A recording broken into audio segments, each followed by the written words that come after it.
Okay, so now let's get into some climate change news. Thank you all so much for being here. We have 131 watching, 39 likes. Please like up the video. If you are new, please subscribe. Also, guys, if you're getting kicked off the channel or if you find that you're not subscribed, remember to resubscribe because they like to do that. So we're talking about I see some people talking about Llama being a new storm, a Category 2 storm.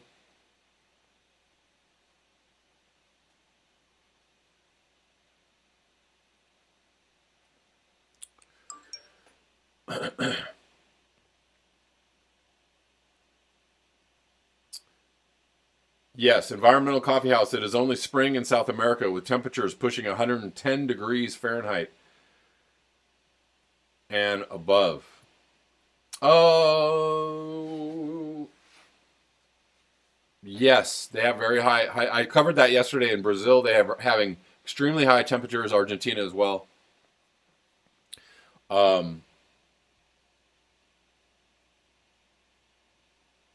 44 degrees Celsius, which is, let me get out my handy C to F calculator, 111 degrees.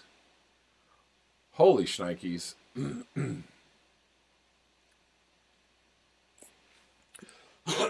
So, yes, let's move on to this story out of Japan. Yes, this is totally and completely climate related and or environmental destruction related and or how humans are doing their best to drive the rest of the planet into the dirt. Related, Japan court orders government and TEPCO to pay in Fukushima disaster. A Japanese court on Wednesday found that the government and the operator of the wrecked Fukushima nuclear plant negligent for failing to take measures to prevent the 2011 nuclear disaster, ordering them to pay 1 billion yen or $9.5 million, which doesn't seem like a lot of money at all, in damages to thousands of residents for their lost livelihoods. $9 million. That's all. The Sendai High Court found fault with the government in the meltdowns of 3 reactors, saying the regulatory agency at the time could have predicted a major tsunami way before the disaster, according to lawyers representing the more than 3,600 plaintiffs. The ruling was a major victory for the plaintiffs and could set a precedent for similar lawsuits pending across the country, according to the plaintiff's head lawyer, Izutaro Managi. So far, 13 lower court decisions were divided over government responsibility in the disaster. The court also ordered the government and the plant's operator, Tokyo Electric Power, or TEPCO, to pay damages to the plaintiffs, doubling the amount that a lower court had ordered TEPCO to pay in 2017.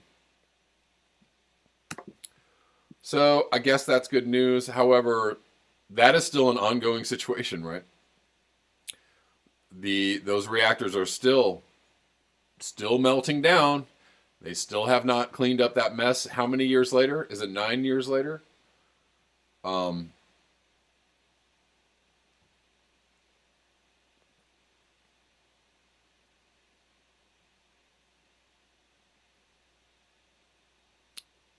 Anyways, I wanted to show you what's going on with the Bobcat fire near me. This is actually right behind my house. Since I live in this area here, over here. So it looks actually like the area is much larger than it was. It's spread quite a bit this way, up towards the Palmdale area. And a little farther west behind me, it's still not something that I can see on my side of the mountains, so that's good. However, there's, again, someone mentioned in the chats that they had set off a controlled burn, so maybe that's part of why I'm experiencing a lot more smoke in the air today than I have in the last few days. But anyways, that's going on. And we also have a heat wave. happening. It is very close to 100 degrees right now. It is 11:39 a.m. and my thermometer says something like 98.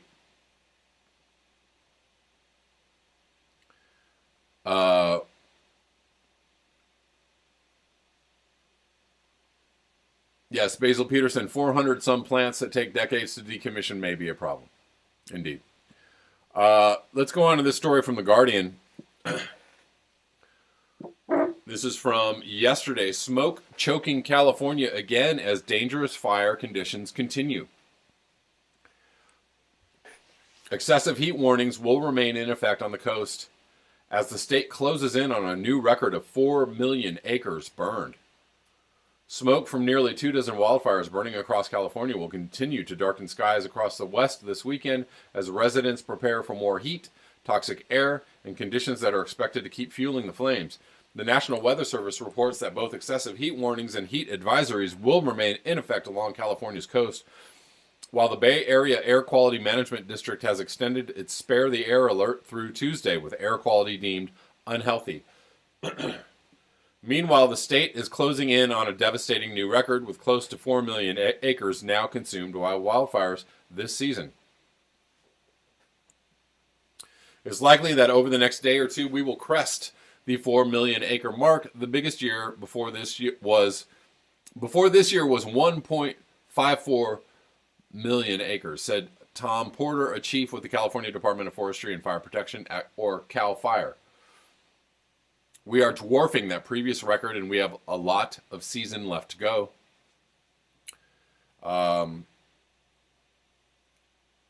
Smoke aloft higher up in the atmosphere is making its way to Southern California from fires in Northern and Central California. Below is the current satellite image where you can faintly see the smoke moving into Southern California. So yeah. Just a big haze of smoke. And we are certainly smelling that. I can smell it here. Let's go back to this. There have already been roughly 8,200 wildfires this year, according to state officials, and they left devastation in their wake. Since August, 31 people have been killed in the fires and nearly 8,000 structures have been destroyed. Roughly 50,000 people across California are currently evacuated. On Sunday, NOAA's Goes West hashtag watched as California continued to burn. The August complex fire and glass fire have generated widespread smoke, prompting air quality alerts in the region. This is from October 1st.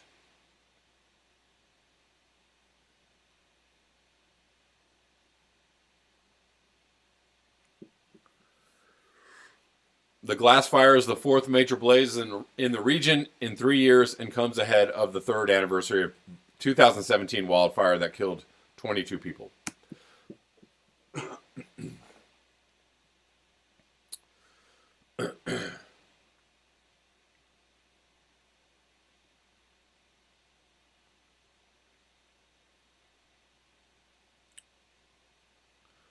Here's a little more around the California wildfires. This is from Yellow Vest News AI.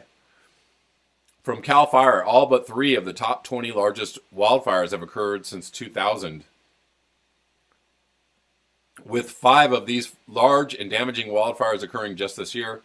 As we enter the fall season, which is known to have the largest wildfires, we want to remind everyone that now is the time to be prepared. Entering wildfire season. And we have already almost more than doubled the acreage burned from the past record.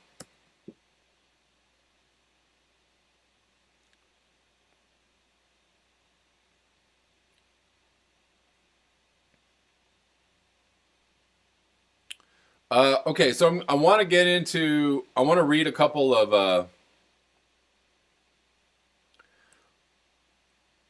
of things, comments, and I want to read this one article from George Sakroklides who I have read on previous programs.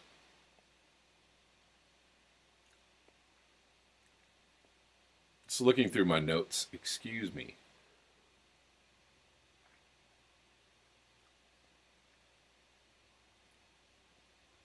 Anyways, I'm going to revisit McCorkle's... Oh, hold on one second.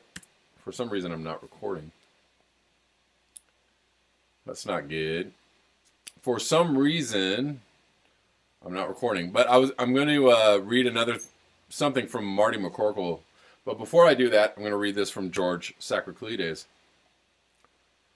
titled, Have We Collapsed Yet? This is from today.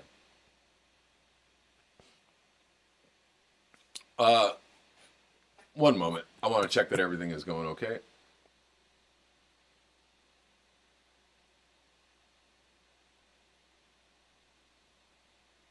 Okay. 10 months into the COVID-19 crisis, and all of us are feeling as if we are living inside of a movie, the script of which no Hollywood director could ever have conceived. It qualifies as a dystopia by all accounts. And all eyes are now desperately fixed straight ahead, looking into the future with agonizing expectation. What does the picture look like?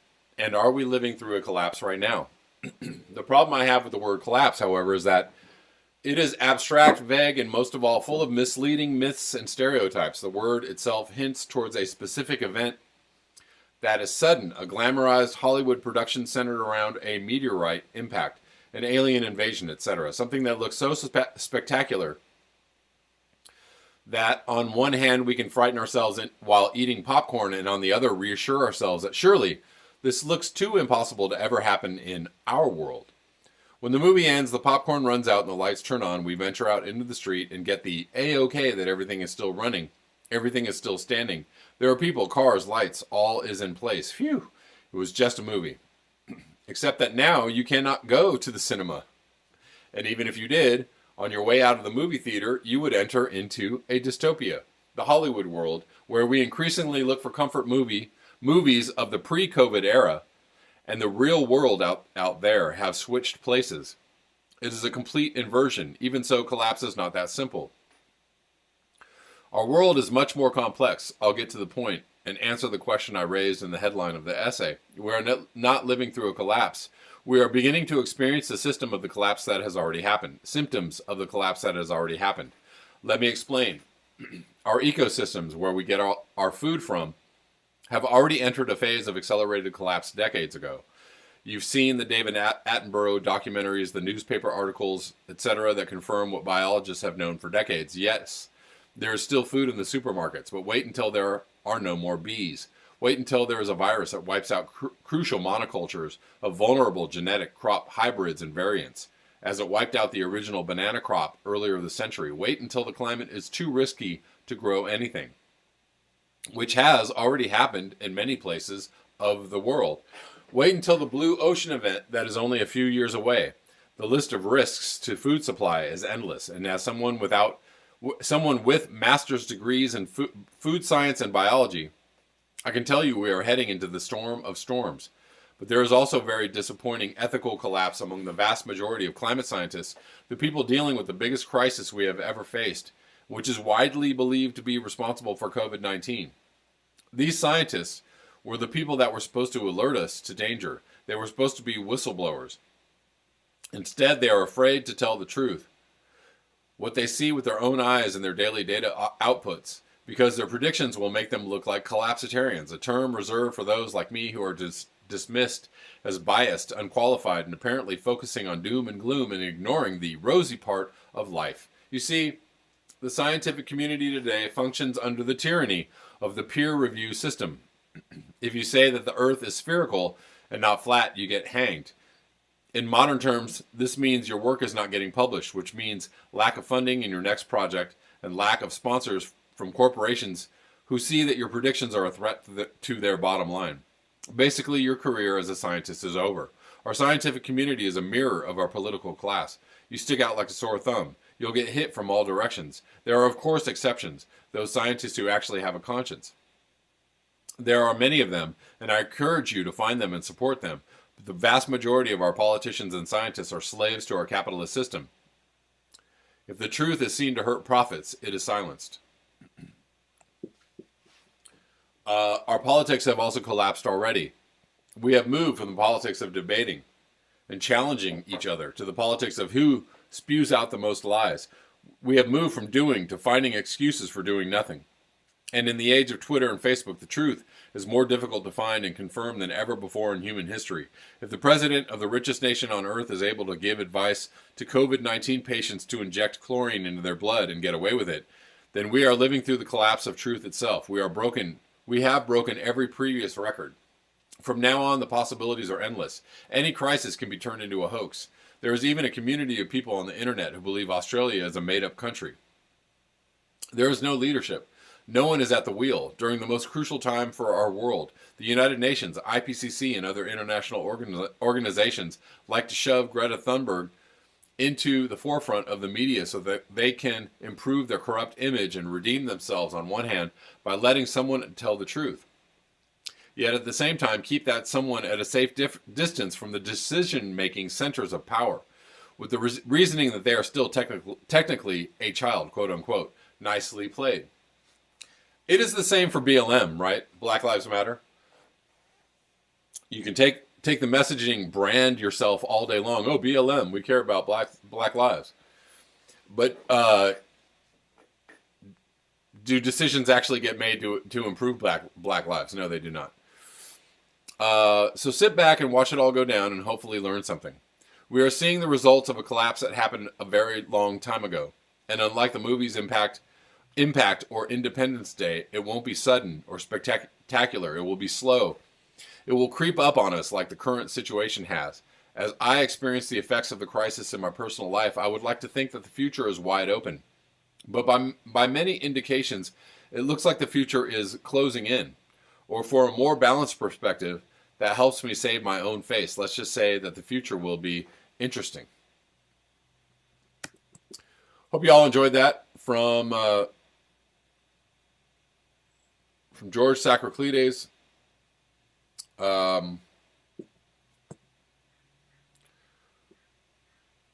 Always a good perspective.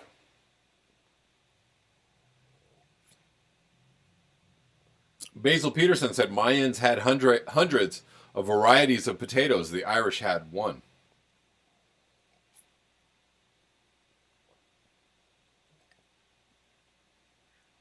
Judy Truitt, there are good old boy groups in science as well. Oh, yeah. Oh, yeah. I mean, respectability and civility politics, the world runs on being respectable, being civil, not rocking the boat, not going outside the lines, not scaring anybody, not being too controversial, having degrees and having the letters next to your name, being an official source of information, right? As opposed to those discredited sources of information, right?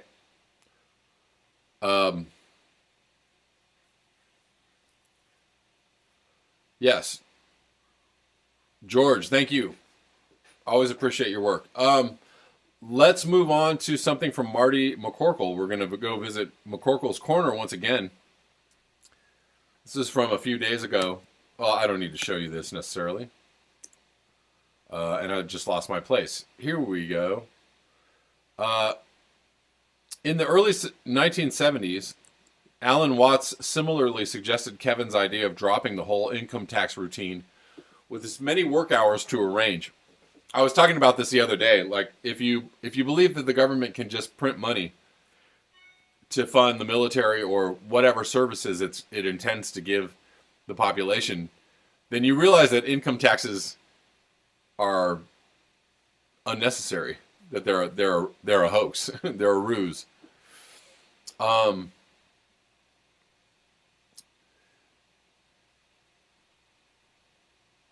It's bureaucracy and its loopholes for Trump types that pay $750, yet live like emperors, which they in time imagine themselves to be. In this no-tax country, the government would continue to conjure money from thin air as it does now, but remove income taxes and collect federal funds from the same magic conjured money tree. Currently, the IRS personnel go after the poor disproportionately, especially non-white communities, because they rarely have legal representation in tax issues. That is very true. By doing so, the IRS avoids the lawyers of the rich, who, as a result, enjoy comparatively infrequent audits. Trump's tax returns are an excellent example of government's frank avoidance and inability to collect taxes from the very rich. Externalized costs, that is, expenses exported on the commons to pay for, such as pollution and material depletion, will be killing many humans shortly. Sadly, as the die-off occurs, those enriched by externalizing costs may find their bunkers and islands bulging with years' worth of food, intruded upon by unwelcome guests insistent upon payment of those many externalized costs, perhaps in the form of the rich hiders' beanie weenies, caviar, wine collection, and face-lifted heads on poles. This is concerning. Hopefully those formerly super rich heads are not stuck on poles that are not ecologically friendly. Energy capturing contraptions won't save the industrial civilization's bacon. Look at our finiteplanet.com and energyseptic.com to learn why that is so. Alternatively, pretend renewable energy devices will save our declining industrial system, a calming fiction during this possibly final presidential election. George Monbiot, a British journalist and ecological activist, appeared in a response video to Planet of the Humans, the documentary revealing that burning trees for electricity is considered by the US and the EU to be quote-unquote green. In Monbiot's video response, he claims that those who appeared in Planet who share alarm over current overpopulation are racists. Right. Richard Heinberg, the author of Kevin's featured article, is one of those people and author an author of Kevin's article. Hold on. Something went awry there, so I apologize. So if you agree that overpopulation is a problem, you join Heinberg and Kevin probably, since he reads Heinberg's article in being a batch of Monbiot's racists. Marvel Comics depicts concern for overpopulation as evil. Right, that was pure propaganda. That film was pure propaganda in advance of a climate catastrophe, right? They know what's coming. The elite know what's coming, right? So they wanted a message to people. Hey, if you think that overpopulation is a problem, or if you want to tell people that overpopulation is a problem, well, then we're going to call you Thanos because you just want to kill people. That's your solution to overpopulation is we want to kill people, right? Who are you going to kill first, right? If you tell people that overpopulation is a problem, that's the snarky, stupid fuck answer to that. Who are you going to kill first? Anyways,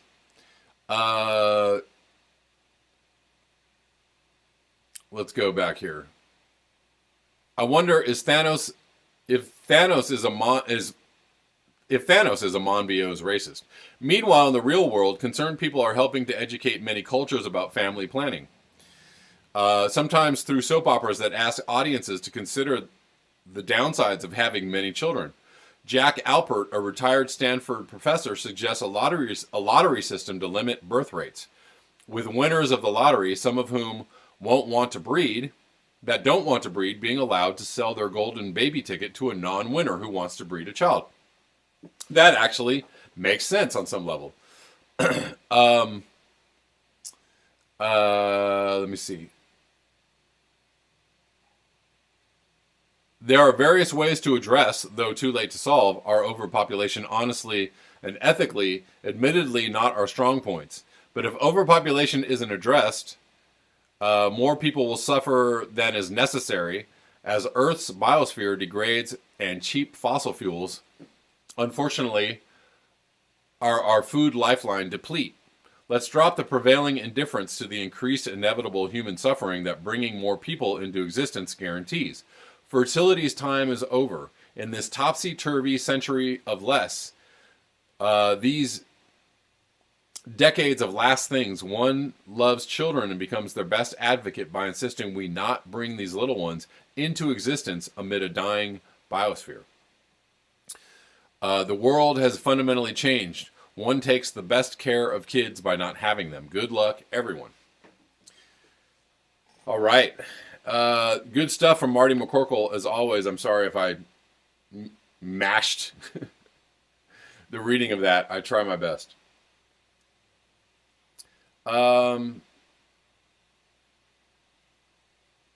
Sandy says, I just love that my daughter, when she was 16, proclaimed to me that she's not a breeder. I never can forget that because she's 32 and stuck to her word. Right. So there's plenty of people who don't want to have children, who won't have children, for those reasons or for other reasons. Maybe they're just not, they don't want to contribute. Josh Fox for president. Oh, yeah. Yeah, Russ Taylor, you're probably right. It's like the carbon tax. The rich will buy the rights to have kids from the poor. Most likely. Most likely. Yeah, Marty is pretty doomy today. Marty is always doomy. Marty is about as doomy as they get. That's why I do like to read Marty McCorkle.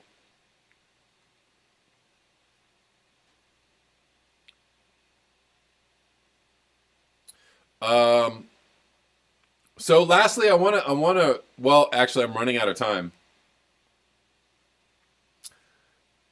I want to read this comment from Wendy DeLise.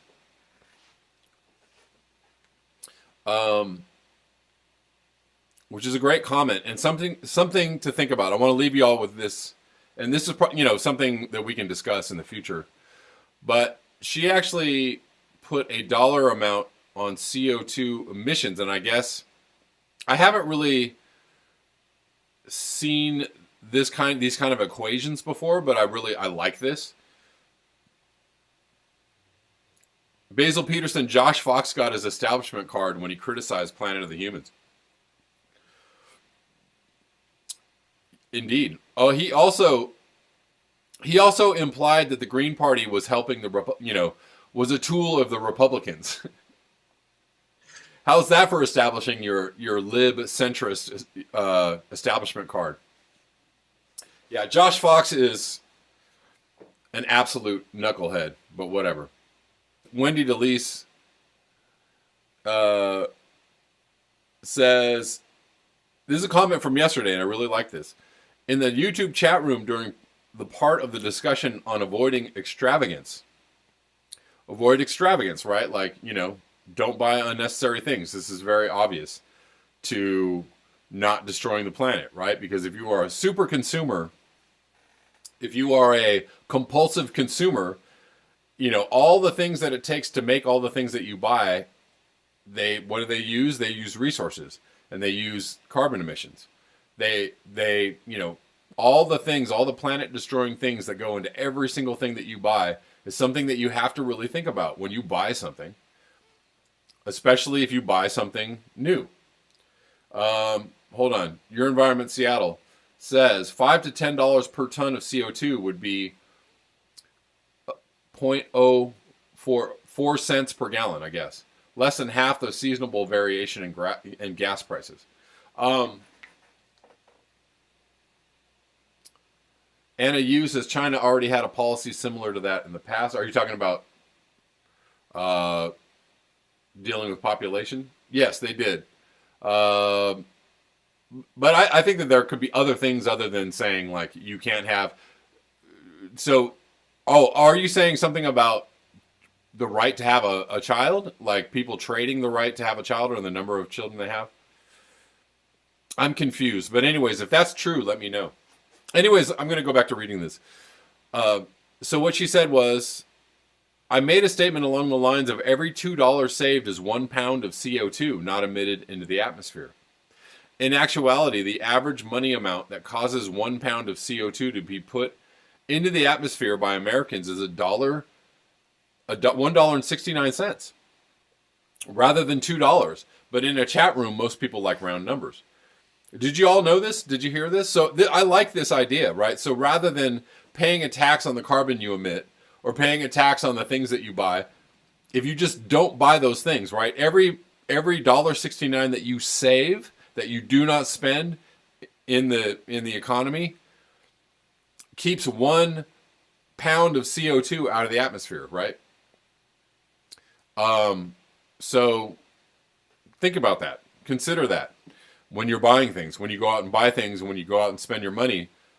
Think about what you're buying as being a direct result in the emissions put into the atmosphere. Sorry if I'm not putting that very succinctly.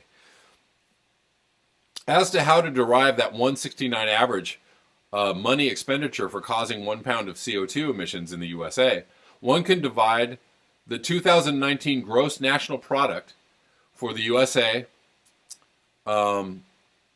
by the 2019 CO2 emissions of the USA. The year 2019 is the most recently completed calendar year, and the year 2019 had normal business conditions. Therefore, the year 2019 is a good year to use.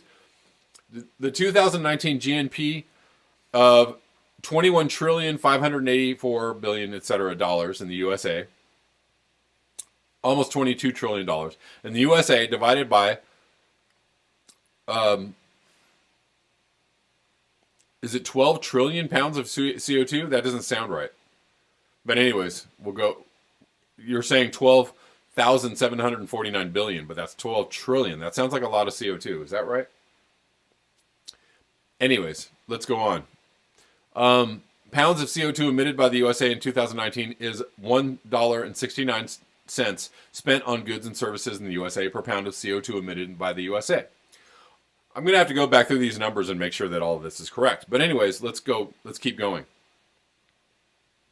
To sum up, in the USA, saving $1.69, therefore not spending $1.69 in the economy, on average saves 1 pound of CO2 from being emitted into the environment.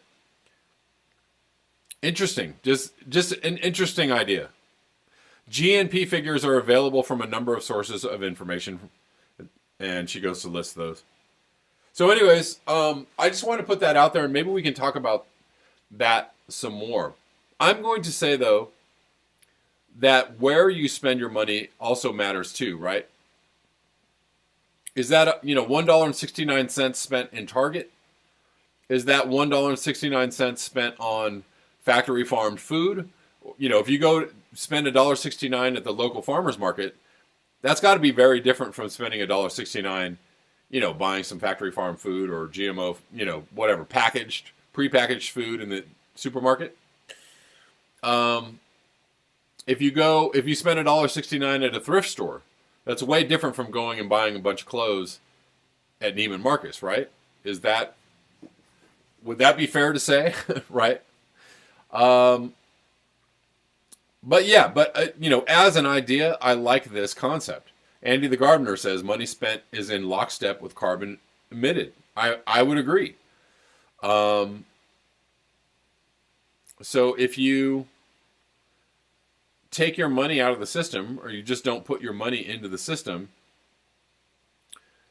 you were denying some form of carbon emissions on some level. But I would say it depends on where you're spending that money, right? Andy the Gardener, decoupling is just total bullshit. I don't know. You mean decoupling by spending your money somewhere else? Buying better things? I don't know.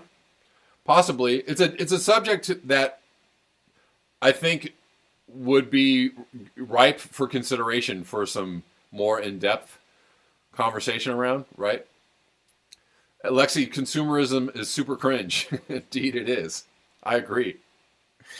I totally agree. But if let's say you go out and buy a used bike off of the internet in your neighborhood, local, that's got to be better than, ordering a bike from Amazon, right? A brand new bike from Amazon. That's got to be better. So, in the end, you want to spend as little money as possible. You want to consume as little as possible. But if you're going to consume, can you make better choices? Your Environment Seattle says we can decouple emissions using a fuel source which is 1 million times more energy dense than fossil fuels. Are you talking about nuclear? Is that what you're trying to say? Because if I missed it, please let me know. I'm not sure what you're hinting at, but maybe the end is nigh. Consume. Yes, I'm going to make some T-shirts. They're going to say consume. We'll see if they help anybody out. Yeah. Russ Taylor says, I've said for years, the only vote you've got that counts is your wallet. Paulo Fuchter says we should have a maximum wage limit and not a minimum wage. I agree with you, Paulo. I totally agree with you. I mean, everybody talks about minimum wage, and we should absolutely be talking about a maximum wage. Because does anybody need more than $50,000 to live, or $100,000, let's say? Being very generous. If you make $100,000, you've got a lot of money to burn on consumer shit. A lot of money, right? So does anybody need more than $100,000? Absolutely not. Absolutely not. You don't need more than $100,000. You are a glutton.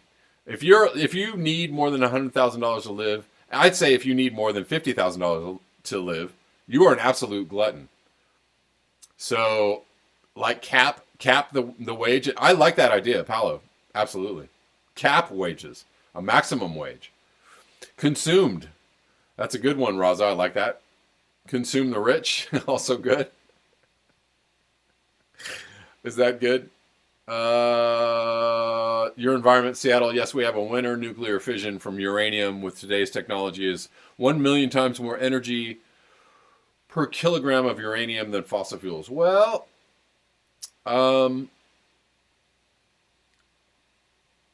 obviously we have debated that and probably could debate that more.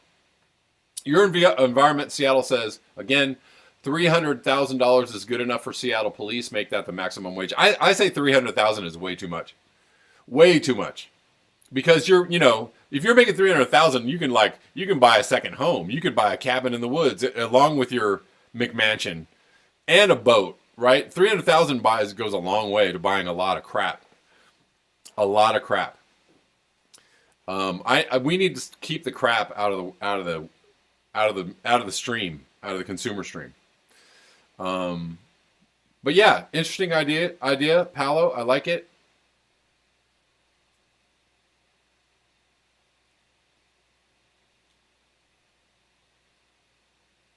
The end is nigh says there should be a maximum limit on expenses. Make whatever the hell you want to earn, but stop wasting resources. Well, yeah, that's the thing is like, what do you really need all that money for? If you're just buying food, and a few things that you need, right? Yeah, I mean, sure, a maximum on expenses, but if you have a maximum on expenses, then you have probably a lot more money than you need. What are you going to do with all that money? Buy a yacht. Go on a lot of plane trips. I mean, yeah, I see 300,000 as being like way more than anybody needs, but yeah, it's a generous place to start. It's a generous place to start for sure, for sure. Right, Russ Taylor. Well, that's what I'm saying. That's the thing, is that disposable income is what drives the consumer economy, and so many industries and corporations rely on this disposable income or this extra income, right? To drive the consumer economy. Like the cruise line industry shouldn't actually exist. The airline industry shouldn't actually exist. There are many industries that just don't even need to exist. They should just quietly go away. The tourism industry, right. Does it need to exist?